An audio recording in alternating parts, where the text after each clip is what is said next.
today. All right, so here's what we're going to do. Since you're all kind of feeling like, well, I want you to go ahead and make a real slouchy form. Don't lay down, but just you're sitting up, but you're slouching over, okay? Over the course of the next 3 breaths, you're going to inhale and get a little bit straighter, and then exhale, pause. Inhale, get a little bit straighter, then exhale, pause. And by the end of that 3rd breath, you're going to be sitting upright, okay? This is like you are a little wilted plant. This is called the miracle grow breath, because when you give plants fertilizer, they straighten back up. Anybody do any gardening? Anybody do plants and stuff? I love gardening. I have a lot of indoor plants. They're like my little, like I have 2 like living like pets. I have like 2 living dogs that I love, but like I love my plants very much too. And the plants that I have right now, every Saturday I go and I water them because that's about as often as they need it. And like when they grow new leaves, I get really happy. And I'm really big into my garden outside as well, but it doesn't do as good as my indoor plants do. But sometimes they get a little wilty, they get a little more. And I think we kind of do sometimes too. Sometimes we're like, if we're not getting the stuff we need, maybe that's physically, like we're not getting the right food or we're not getting enough sleep. But sometimes it's like if we're emotionally feeling kind of down or mentally feeling kind of down, maybe that's how we are. And so what we need is to course correct. And what we're going to do is show ourselves getting back on track through our breath. Okay. So question, comment, concern? Yes. I think stretching is more comfortable than sitting straight up. I will give you that, because guess what? Sitting straight up uses muscles, right? You have to hold up your body, but slouching also does really bad things for your back long term. Okay. I like sitting up better. So, all right, here we go. So slouch away, very slouchy. Remember, it's going to take you 3 whole breaths to get all the way up. So don't go straight up at first. Pace yourself. Okay. Ready? Inhale nice and deep, and then pause. You're going to get about 1/3 of the way up. Bless you. Inhale, come a little bit up, and exhale. You're not holding your breath. You're exhaling it out. And then inhale one more time, shoulders back and down. You're all the way up now, and you're there. All right. Do we get the point? Let's just call that one a practice round. Let's do this next one for real. So slouch away. Now you get it. Bless you. Here we go. And remember, you're inhaling and then exhaling. Okay, so you're not holding your breath. You're doing 3 full breaths all the way there. Ready? Here we go. Inhale 1/3 of the way up. Exhale, let it out. You're paused right there. Inhale, you're now 2/3 up. Exhale.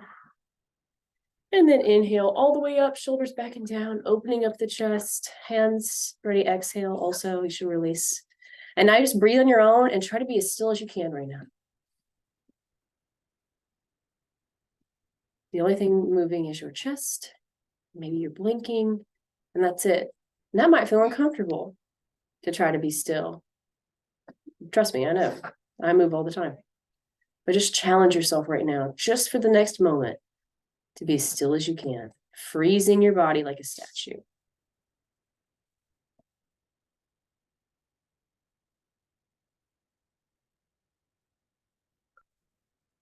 Awesome. Thank you very much. I'll show you one more, and then we're going to talk about something. Okay. So take your hands. You've done this one before. Rub them together, nice and warm, nice and warm. Rub them, like you're starting a fire. If you're starting a fire with a stick, nice and warm, nice and warm. Come on, some of y'all are doing, nope. It's not going to count unless you get some friction going. And then when you're ready, you feel the hands got some warmth between it. You're going to gently press your hands up against your eyes. Gently press the hands. Just leave them there. Leave them there. You're not pressing hard. We don't want to do that, but gently pressing in on the eyes. Beautiful job. Beautiful job. Go ahead and release your hands.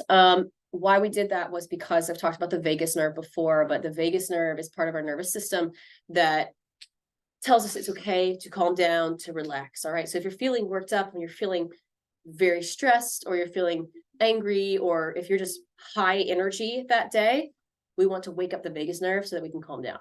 And that's one way to wake up the vagus nerve, because it wraps around your eyeballs. And so when you rub your eyes because you're sleepy, you're waking up your vagus nerve and telling yourself, it's time for me to go to sleep, because the vagus nerve is in charge of that. It's in charge of cooling you down and chilling you out and putting you to sleep. So let's talk a little bit about sadness. Am I here to make you sad today? No.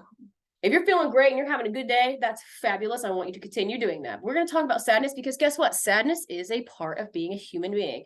Raise your hand if you're a human being in here. Yeah, it should be everybody. I know sometimes we don't want to be. I get you. But This is part of being a human, right? This is part of the human experience, is that we feel a lot of things. Look at my emotion wheel over here. If you're watching later, just imagine the emotion wheel is there. It's in my other videos. We will feel each of these 6 categories of feelings at one point or the other during our life, and usually many times during our life. We like to feel happy. That's where we want to stay, is happy and content. But that's not the case all the time. In fact, in any given day, you may feel all of these, like let's say that it's your birthday, but somebody gives you a really bad gift, and also somebody doesn't come to your party, right? You might feel happy that it's your birthday, surprised because someone gives you a gift, sad because it was not a good gift, angry because somebody didn't show up, and maybe afraid because maybe the gift they gave you was like a, saber-toothed tiger that's been reanimated from extinction, and then that would make you afraid, right? That's a joke. But all of those things you could feel in one day, right? All of those things you could feel in one day. But we feel sadness sometimes. Just like any other emotion, there's a range of sad. You could have little sad and you could have big sad, okay? Little sad might be something like, oh, that's a bummer. Like, oh man, they didn't call my name for the giveaway door prize at the school assembly. That would be kind of like, bummer. That's a little sad. Medium sad might be like, well, I was really hoping to make the team I auditioned for, or make the play I auditioned for, and nobody, or you broke your phone. Exactly. Like that would make you medium sad. And then like big sad would be like your best friend moves away, or there's a death in the family, or the death of a loved pet. Like you can have any wide range of sadness, right? But what is sadness? What is sadness? Yeah. Not depression. There is a distinction. I will come back to that. Yep. Being like not happy, like I don't know how to explain it. Nope, being not happy. Yep, that's it. Yeah, you're definitely not happy when you're sad. So that's true, right? Sadness is not happy. I Yeah. have a good question. Okay. Is anger or sadness the opposite of happiness? I don't think there really is an opposite. Like happiness is just kind of a state of being, just like anger is a state of being, just like fear is a state of being. Like they're both not happiness, Any of them. Disgust is also not happiness either. So that was great. Sadness is simply the loss of something that mattered. So if your favorite team loses a game, let's say you go to the high school football game and you're into high school football, and it's, a game that's really important and they lose and you're sad, that's because it mattered to you. It mattered to you. If your friend moves away to another town, you are sad. Why? Because you lost something that mattered to you. Okay. If you are sad because you forgot your homework somewhere, and then, maybe it was on the park bench and then it got rained on, you got sad because it mattered to you. Even if you don't love your homework, it was still something that was important to you, right? Anytime you lose something that matters, that's sadness. Okay. All feelings are temporary. It is okay to be sad. You're supposed to feel sad sometimes. That's what it is to be a human being. We may not like this, especially in our society. We don't do this well. We tend to do anger instead. We think we have more power, more control when we're feeling angry about something, especially men. Not all the time, men, sometimes women, but like this might feel too raw. And so it comes out like anger, but it's actually this. Think about an iceberg. The tip of it is anger, but underneath is just a bunch of sadness sometimes. Sadness helps us relate better to others, though. We can understand when other people are sad, what they're feeling like, because we've been sad before, right? So if your best friend's cat dies, you can relate to that because maybe you had something that mattered to you that you lost. Maybe your own pet died, or maybe you have had a great sadness before that you can relate to. Grief is different than sadness, though it's related to it. Grief is the process of like mourning something that ended. So that could be a relationship, that could be a death of someone, that could be mourning, a time in your life that doesn't happen anymore. People can grieve a lot of things. So it doesn't have to be always associated with death. It can be, I'm grieving because I had a good friendship with this person, and then we had a falling out. We're never going to be friends again. And so I'm sad, and I'm sad for a long time. That could be grief. So depression is different than sadness. Depression is basically like sadness is normal and we should feel sad. If you're feeling sad, does that mean you are depressed? No. Everybody feels sad. Everybody feels sad. Sadness is basically when your brain gets stuck in the sadness gear and can't shift out. You know what I'm saying? You might be sad for a long time, or you might feel nothing for a long time. This is something that requires extra help. This is not something you can really get out of on your own. I mean, some people do, but it's a lot better, and you have a much less chance of going back there, or at least how to manage it better, if you can talk to a counselor or a doctor if you're feeling like this. This is not something that you can just be like, I'm going to will myself out of my depression. Not really. I mean, maybe, but not really. It's much better if you have extra help for this. Grief is not the same as depression. My grandmother passed away a month ago, and I went to a funeral. I'm not depressed, but I did grieve. Does that make sense? It was extremely sad, and I will miss her. And I have a lot of good memories with her.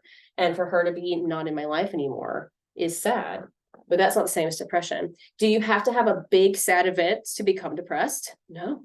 Sometimes it's just chemical imbalance in the brain. Think about it like if you all of a sudden were like, oh, I'm allergic to gluten. I can't have gluten anymore because my stomach doesn't tolerate gluten. That could be an imbalance in the gut. Same thing with the brain. Your brain can just get out of whack. And that's why talking to somebody, sometimes medication, not all the time, but sometimes medication can help get it back into shape. Make sense? These are different things. This is related, but not the same thing. Sadness can show up in the body. So if you're feeling really sad, of course we cry. Why do we cry? Why do you think the purpose of crying? I see your hand. I'll come back to you though, because I think it was about something before. What is the purpose of crying? Then I'm coming back to you. Yes. The purpose of crying is like so people know what you feel, yes. And it's like a release. Both, absolutely. Crying releases what's built up inside, so it moves it out of the body, but also shows people you need help. We are meant to be social beings. Humans are meant not to live alone. We were thousands of years ago, we lived in these tribes together, okay? When you cried, it showed the rest of the people living near you that you needed support. And when we worked together, we survived better. So that's why when you were crying way back then as a caveman and your cave friends came to help you, you were going to do better than you were if you were going to be alone and sad. Yes. What was your thought? You cut an onion. If you cut an onion, it makes you sad. Well, I can make you look sad. I'll give you that. Sadness may have helped our ancestors solve problems. So why do we feel sad in general? So this is what sadness is, the loss of something matter, but like, why do we feel sad? What's the point of feeling sad sometimes? They think that it might have actually helped us to solve problems. So let's say you are a caveman 15,000 years ago, and you're noticing that people in your village are getting very sick and dying. And that makes you really sad. It makes you really sad. It makes you so sad that you don't really want to eat. It makes you so sad that you kind of want to just go off and be by yourself. And then while you're off by yourself, while you're kind of not doing the things that make you happy anymore, you realize that all the people who have been dying in your village were all drinking from the same stream. And then maybe you realize that stream might be toxic or might have an animal died upstream of it and have bacteria in it. And you realize now, oh, we may not need to drink out of that stream anymore. And it's because when you were sad, you went alone and you thought about things for a while that you were able to come to that solution. So they're thinking, and it's just a theory, right? But they think that sadness might make us go and retreat to ourselves and try to solve the problem that's making us sad. Make sense? So crying releases emotions, communicates support for others, can show up in the body. So if you're feeling sad, you might feel like your shoulders are slumpy. You might feel like you don't want to eat very much. You might feel tired a lot. You might not have enjoyment of the things that used to make you happy. Like if you're someone who likes to do makeup or likes to play video games, you might be like, I don't want to play my video game today. I don't really want to put on my makeup today. I'm not really feeling it. That can be something that shows up.